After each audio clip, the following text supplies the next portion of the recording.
दोस्तों, स्वागत आप सबका एक और शानदार वीडियो में। तो अभी मैं पहुंच चुका हूं संस्कार विद्यापीठ स्कूल पीली मंदोरी और आज है प्रतिभा दर्पण परीक्षा का सेकेंड डे। अंदर लिखित परीक्षा चल रही है और आज हमारे साथ बच्चों के पेरेंट्स आए हैं। बच्चों के पेरेंट्स से हम जानने की कोशिश करेंगे कि संस्कार विद्यापीठ से उनको क्या कुछ नया सीखने को मिला। नमस्कार सर। नमस्कार सर।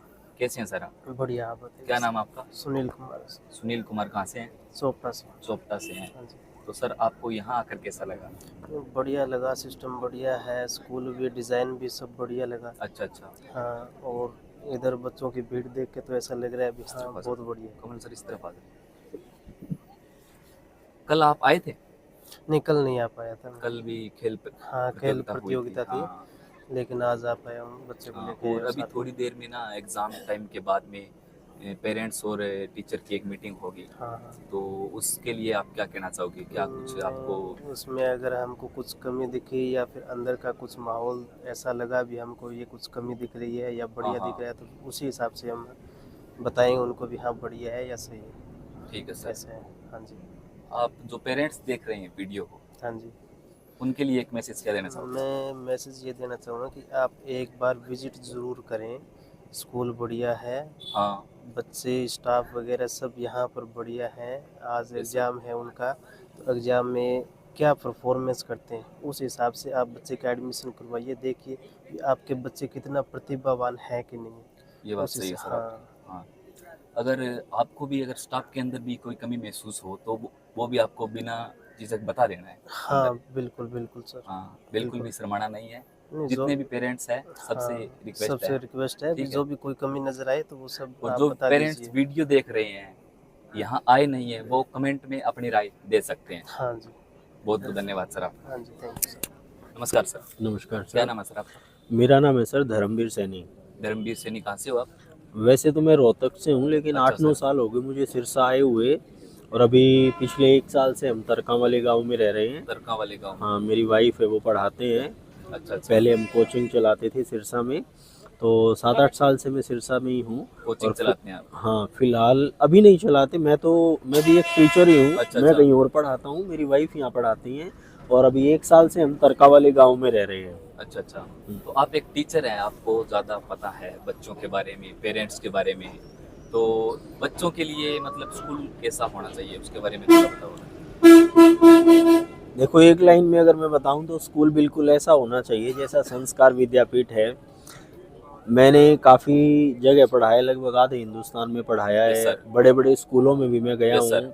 संस्कार विद्यापीठ इस इलाके में ये जो भी शुरू करने जा रही है, सैनिक sir. स्कूल, राई स्पोर्ट्स या नवोदय विद्यालय या जो भी ये जो Yes, sir. कॉम्पेटिटिव एजुकेशन जो शुरू कर रही है ना, उससे सिरसा और सिरसा के आसपास का जो क्षेत्र है वो वंचित है अभी। Yes, sir, ये बात सही तो बोल रहे मैं 3 या 4 बार सर से मिला हूँ, पर्सनली भी बातचीत हुई है और मैं तो बहुत ही खुश हूँ और मैं तो एक प्रकार से इस संस्था का हिस्सा भी बनना चाहूँगा। मेरे खुद के 2 बच्चे हैं, उनको भी मैं यहीं पे एडमिशन करवा रहा हूँ और मेरी वाइफ है वो पढ़ाते हैं तो वो भी यहीं पे पढ़ाएंगे और मैं भी जब भी मुझे टाइम लगेगा तो मैं भी यहाँ आता रहूँगा, बच्चों को गाइड Yes, करते sir. रहेंगे, स्टाफ को गाइड करते रहेंगे। तो एक कंप्लीट पैकेज है ये स्कूल। बिल्डिंग भी मैंने देखी है, बिल्डिंग भी बहुत अच्छी है। इंफ्रास्ट्रक्चर के अगर एंगल से देखें तो बिल्डिंग भी अच्छी है। स्टाफ से भी मैं लगभग सभी स्टाफ मेंबर से मिला हूँ तो बहुत ही डिलीजेंट हैं, काम करने वाले हैं, बच्चों में इम्प्रूवमेंट करने वाले हैं और वही सर का मेन मकसद है। गुदारा सर से मैं मिला हूँ, बाकी लोगों से भी मैं मिला हूँ। तो आमतौर पे स्कूलों में ये सिस्टम होता है कि नंबर ऑफ स्टूडेंट्स ज़्यादा होने चाहिए भाई, ताकि पैसा कमाया जा सके। तो सर का जो दृष्टिकोण है, उनका जो मोटो है, वो मैंने देखा, उनसे बात की तो उन्होंने ये कहा कि हमारा मकसद ये है कि बच्चे चाहे कम हो, स्ट्रेंथ कम हो, 250-300 ही बच्चे हो, लेकिन हम हर एक बच्चे पे काम करना चाहते हैं। भाई आज बच्चा कहाँ स्टैंड करता है तो 3 महीने बाद या 1 साल बाद जब उसके गार्जियंस, उसके पेरेंट्स अगर हमारे पास आए तो वो खुश होने चाहिए और वो इस वजह से खुश होने चाहिए कि हमारे बच्चे को जब हमने भेजा था उस समय वो कहाँ स्टैंड करता था और आज वो उससे कई गुना आगे बढ़ गया है। ठीक है, हर सब्जेक्ट में, हर एंगल से। जहाँ तक सब्जेक्ट्स की बात है ना, देखो वो जो काफी वर्षों से चला आ रहा है, वो जो घिसा पीटा तरीका है, 80% चीजें ऐसी हैं जो जिंदगी में कहीं काम ही नहीं आती। ठीक है, लेकिन सर ने जो करिकुलम तैयार किया है, जो सिलेबस है, बुक्स भी मैंने देखी हैं, तो वो ऐसी चीजें हैं जो बच्चे के काम आएंगी। ये बात सही है। कंपटीशन भाई जाहिर सी बात है, बच्चा जैसे जैसे बड़ा होगा तो उसको कंपटीशन का सामना करना पड़ेगा। तो आज का जो बच्चा है ना, देखो जनरेशन गैप आ चुका है। अपने टाइम में ये होता था कि 8-9 साल का बच्चा तो स्कूल में ही नहीं जाता था, मतलब बड़ी मुश्किल से उसको पहली क्लास में भर्ती करवाते थे। आज 2.5-3 साल का बच्चा स्कूल में जाने लग जाता है, और वो उसका जो मतलब दिमाग है ना, वो जनरेशन गैप होने की वजह से वो बहुत फास्ट है। तो बच्चे को अगर हम टाइम से इन चीज़ों में डालते हैं ना, कॉम्पेटिटिव चीज़ों में डालते हैं, छोटे छोटे बच्चों को 3rd 4th 5th के स्टूडेंट्स हैं, उनको OMR शीट फिल करना है, पेपर को कैसे अटेम्प्ट करना है वो करना है, पढ़ना है, ठीक है। आजकल सोशल मीडिया का ज़माना है, बच्चों को अगर हम गाइड करते हैं कि वो उसको गलत तरीके से यूज़ ना करके सही तरीके से यूज़ करें, तो वो बहुत ज़्यादा इम्प्रूवमेंट कर सकते हैं। तो काफ़ी चीज़ है, मैंने हर चीज़ पे बात की है सर से। तो एक कंप्लीट पैकेज है। मैं तो एक ही लाइन में यही कहना चाहूँगा, जो भी पेरेंट्स यहाँ पर आए हैं अपने बच्चों को एग्जाम दिलवाने के लिए, हालांकि बच्चे तो बहुत ज़्यादा आ गए हैं एग्जाम देने के लिए, इतने तो सर ले भी नहीं पाएंगे, लेकिन जो भी सक्सीड करेंगे एग्जाम में, जो उसके लिए एप्लीकेबल होंगे, जो उसको क्रैक करेंगे, जो उस क्राइटेरिया पे पैरामीटर पे पूरा उतरेंगे, खरे उतरेंगे, तो उनको जरूर यहाँ पे एडमिशन कराना चाहिए। हम गांव में पढ़ रहे हैं, हम गांव में अपने बच्चों को पढ़ा रहे हैं, तो पहले तो हमें सिटी के बच्चों से कॉम्पीट करना है। उसके बाद यहाँ का बच्चा थोड़ा सा एडवांस सिटी में जाता है, हिसार है, रोहतक है, गुरुग्राम है, फरीदाबाद है, या NCR के बच्चे से कॉम्पीट करना है। कंपटीशन इतना बढ़ता जा रहा है और बच्चे का लेवल हम कम करते जा रहे हैं। पेरेंट्स दिन रात मेहनत करते हैं, चाहे वो किसान हो या किसी भी फील्ड में काम कर रहे हो, भाई किस लिए कमा रहे हैं? वो एजुकेशन के लिए कमा रहे हैं। यहाँ पे मैंने एक चीज नोटिस की है पेरेंट्स में खास तौर पे, कि एजुकेशन पे खर्च नहीं करना चाह रहे, और जब उनका बच्चा 10th या 12th कर जाता है, जब उनको ये पता चलता है कि बच्चा तो किसी काम का है ही नहीं, बच्चे से तो कोई भी पेपर क्रैक ही नहीं हो रहा, और तब तक वो 10-12 साल निकल चुके होते हैं, फिर लकीर पीटते रहो, उसमें कोई बेनिफिट नहीं होता। तो मैं तो यही कहूंगा, पेरेंट्स को जो है ना अपने बच्चों पे पैसा लगाना चाहिए, जितना मर्जी लगे, ठीक है भाई। औलाद अगर कामयाब होगी तो वो वैसे ही पूरे हो जाएंगे वो पैसे, तो नहीं तो फिर वो वैसे अगर किसी काम की नहीं रही तो क्या मतलब। अगर मान लो बच्चे को 12वीं करवा दी और अंत में बच्चा इस लेवल पे आ गया कि उसको तो अंत में खेती करनी है, तो खेती तो वो वैसे ही कर लेता। इससे तो बड़ी हम उसको टाइम से खेती में लगा देते, उसको पता चल जाता बिजाई क्या है, निराई क्या है, कढ़ाई क्या है, कंपेन क्या होता है, थ्रेशर क्या होता है, रोटावेटर क्या होता है, उसको उन चीजों का ज्ञान करवाएं, खेत से अवगत करवाएं, उसको खेत में लेके जाएं। भाई अगर यही क्लियर है, बच्चे का पढ़ाई में मन नहीं लगता, तो उसको सीधा उस काम में डाल दो। जब तक वो 12वीं करेगा, उसको 7-8 साल का वो खेती का एक्सपीरियंस हो जाएगा, किसी और काम में डाल दो। ये तो देखो तय है कि हर बच्चा तो ना कलेक्टर बन सकता, ना सरकारी नौकरी पा सकता, काम तो उसको जिंदगी में कोई ना कोई करना ही है। तो ये जो स्कूल है ना, इन स्कूलों का सबसे बड़ा फायदा यही है, ये पहले ही फिल्टर कर देते हैं बच्चे को, तुरंत एग्जाम लेके बता देंगे किसी काम का है या नहीं है, पढ़ाई में मन लगेगा कि नहीं लगेगा। अब वो जमाना तो है नहीं कि डंडे मार मार के बच्चे को पढ़ाओ, वो अपने टाइम में था। अब ना तो पेरेंट्स अलाउ करते, ले दे के पेरेंट्स ऐसे हैं भाई, किसी का 1 बच्चा है, किसी के 2 बच्चे हैं, तो वो उनको कूटने के लिए तो भेजते नहीं है, ठीक है। तो आज के टाइम में जो है ना, थोड़ा सा टेक्निकली बच्चे को DMI टेक्नोलॉजी है, तो मतलब पहले ही टेस्ट लेके ये क्लैरिफाई कर सकते हैं हम कि भाई बच्चा किस फील्ड का है, किस लेवल का है, उसको पहले हम मतलब उस हिसाब से तैयार करवा सकते हैं, और ये भी क्लियर कर सकते हैं कि भाई बच्चे का दिमाग है नहीं है, पढ़ाई में चलेगा नहीं चलेगा, ठीक है। और ये चीज बहुत कम स्कूलों में है। आप किसी स्कूल में चले जाओ, बस उसको एक ही चीज लगी रहती है, बच्चा हमारे पास आ गया, +2 तक हमारे पास पढ़ा रहे। जबकि ये जो मिलिट्री का ऑप्शन हो गया, नवोदय का हो गया, अब इसमें दो ऑप्शन है। बच्चा एक तो 6th स्टैंडर्ड के लिए परीक्षा देता है इसकी, और एक 9th स्टैंडर्ड के लिए परीक्षा देता है। गोदारा सर से मेरी बात हुई थी, अभी तो फिलहाल तो स्कूल जो है वो 6th तक ही ऑपरेट करेंगे सर। तो इनका ऐसा कोई मन ही नहीं है कि भाई हमें बच्चे को +2 तक घसीटना है। भाई अगर किसी का बच्चा नवोदय में सिलेक्ट हो गया 5वीं में, 12वीं तक पढ़े अपना फ्री जाके वहां पे, उनको क्या दिक्कत है।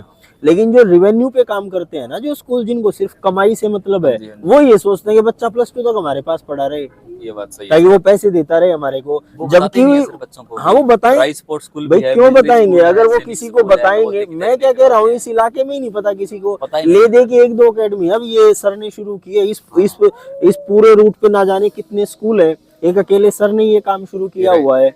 तो पेरेंट्स को बताएंगे तभी तो पता चलेगा। पेरेंट्स तो चलो भोले हैं भाई, किसी को पता है किसी को नहीं पता है। उनको अगर हम बताएंगे जी 4th क्लास के बाद 5वीं क्लास में बच्चे का एक पेपर होता है, अगर वो उसको क्रैक कर देगा तो गवर्नमेंट पढ़ाएगी उसे।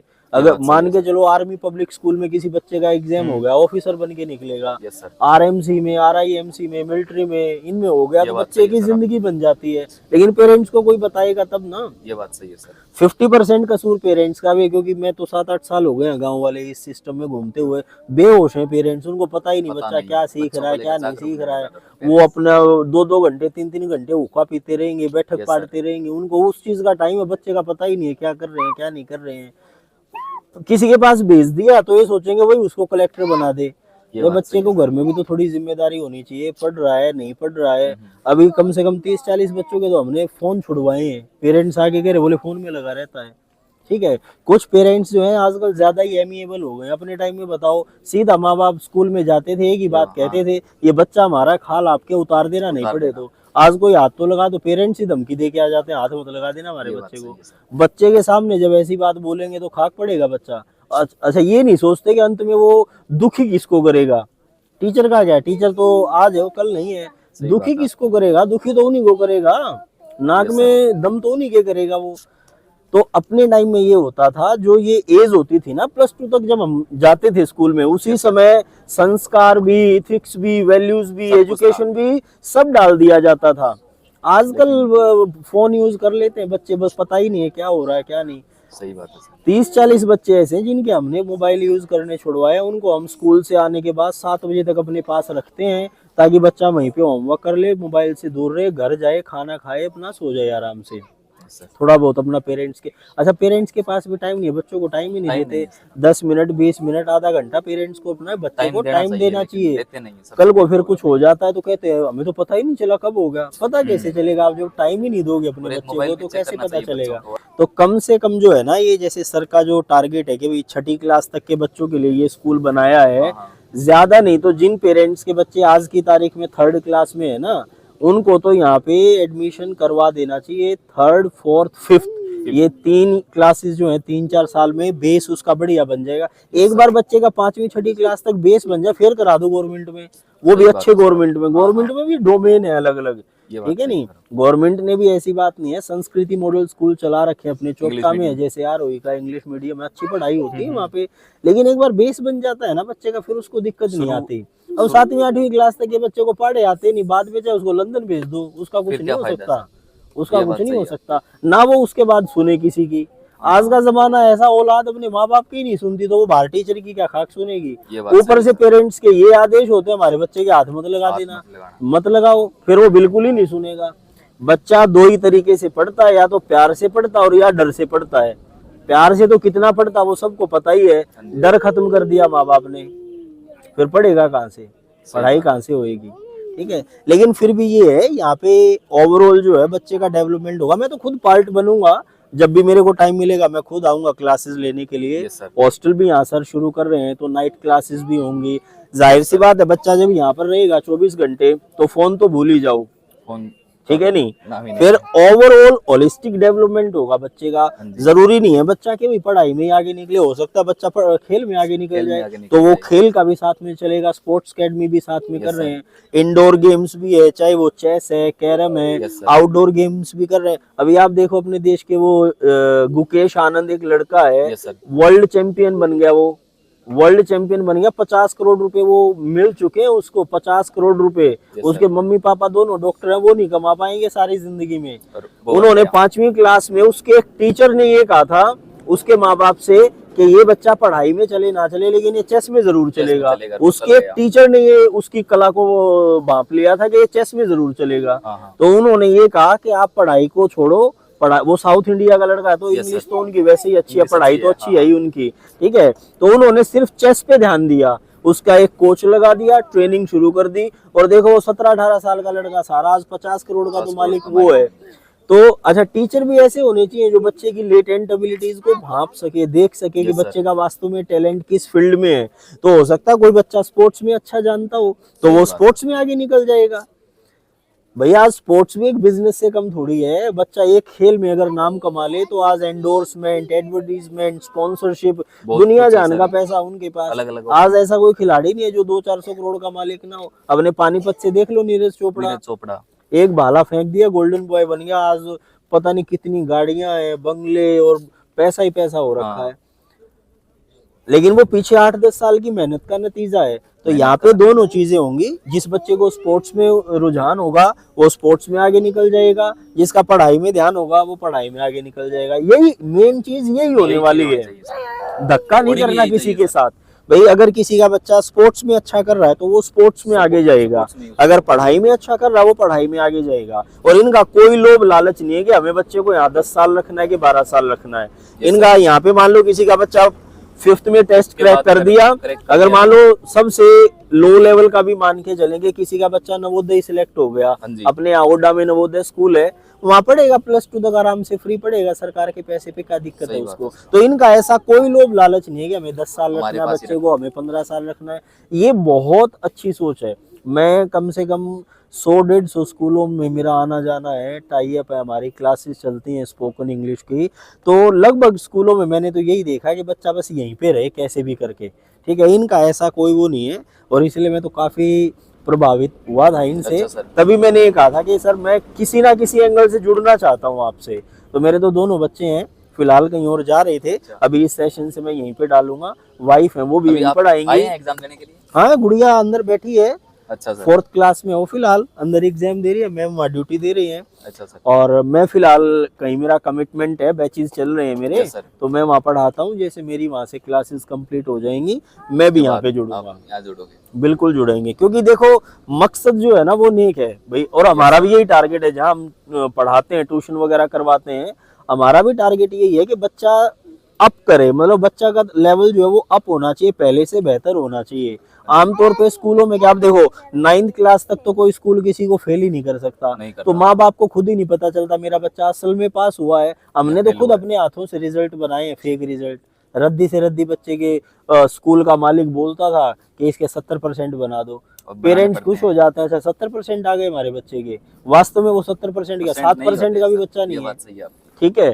तो यहाँ पे ऐसा नहीं होने वाला, प्योर फिल्टर लगे। आप बच्चे तो देखो 700-800 बैठे हैं, इन्होंने तो लेने ही 300 है, कुछ तो वो पैरामीटर पे खड़े नहीं उतरेंगे। और उसमें भी फिर हम फिल्टर करने जा रहे हैं, मैं भी अभी जो है मतलब फाइनल होएगा तब उसमें देखेंगे। तो बच्चे को जो है ना पहले फिल्टर कर देंगे भाई किस लेवल का है, नहीं है। झूठ बोल के क्या मतलब है, माँ बाप से झूठ बोल दें जी ये तो साइंटिस्ट बन जाएगा। तो पेरेंट्स को अपने बच्चों को देखना चाहिए, टाइम टू टाइम उनको सुपरवाइज करना चाहिए। उनसे नहीं होता हो तो रिश्तेदारी में, सर्कल में कोई तो होगा जो थोड़ा बहुत पढ़ा लिखा होगा, जो उस बच्चे से बात कर सकता है कि भाई देखना भाई एक बार 15 मिनट बात करके, जो स्कूल में बता रहे हैं इतने पैसे ले रहे हैं तो कुछ पढ़ा भी रहे हैं कि नहीं पढ़ा रहे हैं, ठीक है। तो ये सारी सिस्टम होने चाहिए। और नहीं है टाइम, किसी के पास टाइम है ही नहीं, तो भाई सीधा यहाँ पे हॉस्टल बन रहा है, साथ में हॉस्टल में डाल दो, फिर 24 घंटे ये ध्यान रख लेंगे, फिर इनकी जिम्मेदारी रहेगी। फिर आप इनसे पूछ सकते हो, हाँ जी बच्चा दिया था देखो पहले दिन ये था, आज भी वहीं पर है, तो ये जवाब देंगे। बाकी ऐसा होगा नहीं, क्योंकि जब 24 घंटे बच्चा, यहाँ मैं हॉस्टल वाले स्कूलों में भी रहा हूँ, तो रात को 10:30 बजे तक हम खुद पढ़ाते थे। तो ऐसा थोड़ी हो सकता है रात को 10:30 बजे तक पढ़ाएं, सुबह 5 बजे उठ के क्लासेस लें, तो उन बच्चों का इम्प्रूवमेंट ना आएगा, क्यों नहीं होगा, 100% होएगा। बहुत बहुत धन्यवाद सर आपका, आपने अपना थैंक यू समय दिया, और सर से मुझे भी बहुत कुछ आज सीखने को मिला, और आपको भी बहुत कुछ सीखने को मिला होगा। आपके जो अनुभव है वो कमेंट में आप लिख सकते हैं, बता सकते हैं कमेंट के माध्यम से।